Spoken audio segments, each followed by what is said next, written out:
The oldest weapon in human history was never a spear. It wasn't fire. It wasn't a sharpened stone. It was a conversation. Thousands of years before cities existed, before farming, before written language, humans had already discovered something that would quietly reshape the entire planet. Talking about other people. Today we call it gossip. It sounds childish. It sounds pointless.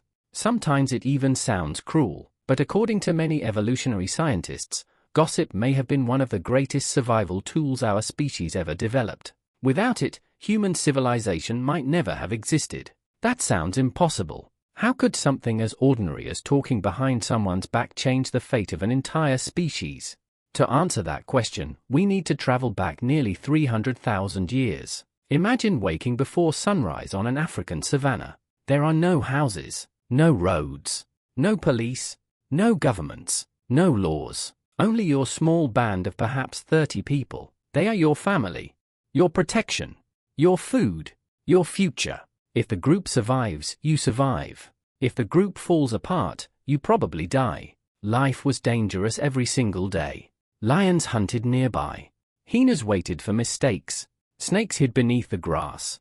A single broken leg could become a death sentence. But nature wasn't the only threat. The people beside you could be dangerous too. What if someone stole food during the night? What if a hunter refused to share meat? What if someone lied? What if someone abandoned the group during an attack? Trust wasn't a luxury. It was survival itself. Every decision depended on one question. Who can I trust? You couldn't read minds. There were no criminal records. No reputation websites. No written history. There was only memory. And conversation. When the day's hunt ended, people gathered around the fire. They didn't only tell stories. They exchanged information. Who worked hard today? Who acted selfishly? Who shared food? Who cheated? Who helped the injured child? Who ran away when danger appeared? These conversations slowly created something invisible. A reputation. Long before writing existed, every human carried an invisible social record inside the minds of everyone else. One selfish action could follow you for weeks. One brave act could earn trust for years. This changed everything. Because once reputation existed, behavior changed too. People became more generous when they knew others were watching. They cooperated more often. They shared more food. Not always because they wanted to. Sometimes because they knew people would talk. In a strange way, gossip became one of humanity's first justice systems. No judge, no prison, no courtroom. Just memory. And words. Robin Dunbar, the British evolutionary anthropologist, proposed one of the most influential ideas explaining why this mattered.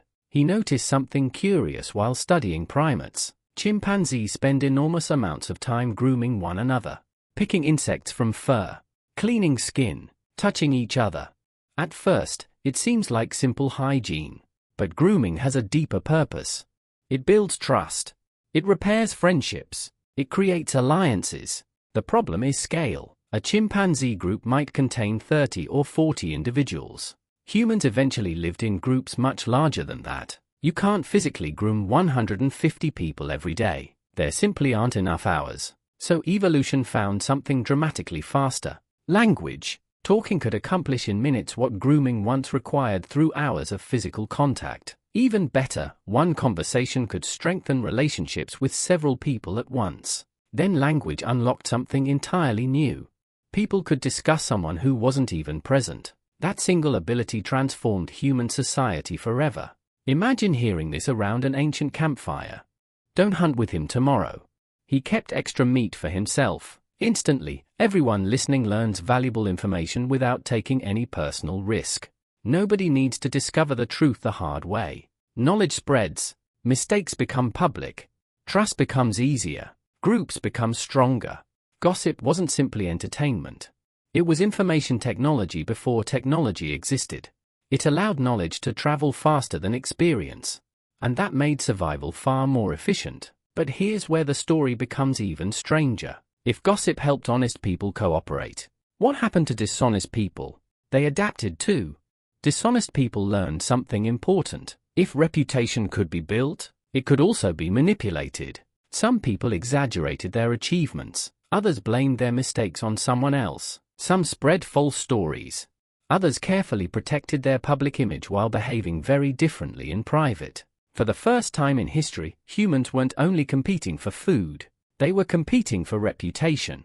That invisible competition still shapes your life today. Every job interview, every first date, every classroom, every social media profile, every conversation where someone says, "Did you hear what happened?" It's the same ancient psychological system, just wearing modern clothes. Evolution never designed your brain for millions of strangers. It designed it for a tribe. That creates a fascinating problem. Your brain still treats social rejection as if it were life-threatening. Researchers using brain imaging have found that social exclusion activates many of the same brain regions involved in physical pain. One influential study by Naomi Eisenberger and colleagues showed that being left out of a simple social game triggered activity in the dorsal anterior cingulate cortex, a region associated with distress. In other words, your brain reacts to rejection as more than an emotional inconvenience. It reacts as a survival problem. For ancient humans, that made perfect sense. Being expelled from the group often meant starvation.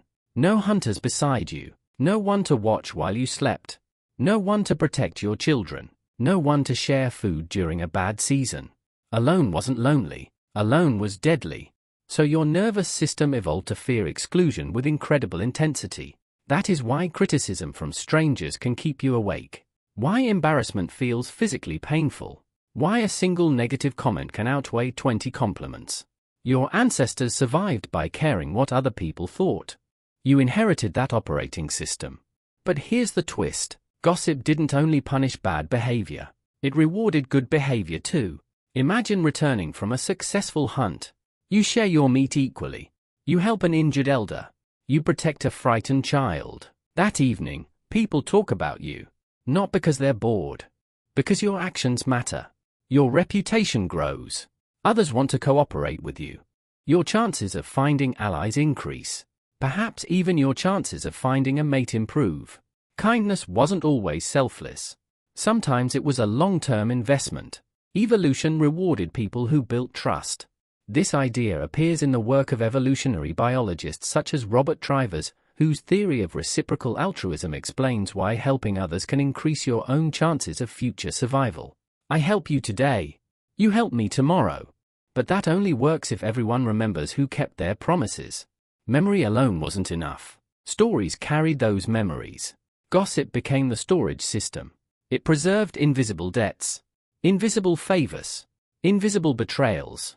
And over thousands of generations, those stories built culture. Then something extraordinary happened. Human groups became larger. 50 people became 100. 100 became hundreds. Eventually, thousands. You can only personally know a limited number of people. Robin Dunbar famously estimated that humans maintained stable relationships with roughly 150 people. Not because culture decided it. Because biology did. Your brain simply has limits. Language helped stretch those limits. Stories became social shortcuts. You didn't need to meet everyone yourself. You only needed to know their reputation. That changed everything. People could cooperate with complete strangers. They could organize larger hunting parties. They could trade. They could build permanent settlements. Eventually, they could build civilizations. And it all began with one simple instinct. Talking about other people feels modern. But it may be one of the oldest technologies humans ever invented. Not made from stone. Not made from wood. But made from words. Every rumor. Every compliment. Every warning. Every recommendation. Every reputation. Every civilization exists because humans learn to trust information they never witnessed themselves. So the next time someone whispers, "Did you hear?" You're hearing the echo of hundreds of thousands of years of evolution. The conversation never really ended. It simply changed its tools. The psychology stayed almost identical. We still protect our reputation. We still fear exclusion. We still judge strangers through stories. We still build trust one conversation at a time. The platform changed. The instinct didn't. Every notification. Every group chat. Every review. Every recommendation is another version of ancient gossip. The technology evolved. Your brain barely did. And maybe that's why complete strangers can still influence your emotions. Why one sentence can change your entire day. Why your ancestors are still speaking through you. The next whisper you hear may be carrying hundreds of thousands of years of evolution. So the next time someone leans over and quietly asks, "Did you hear?" remember, you're not just listening to gossip. You're listening to one of humanity's oldest survival tools. One conversation changed the world. Every ordinary moment hides an extraordinary story. And sometimes, the smallest questions reveal the biggest answers. If you enjoyed discovering this one, there are many more hidden stories waiting to be uncovered. Thanks for watching. Subscribe for more documentaries that explain why the world is the way it is. See you in the next story.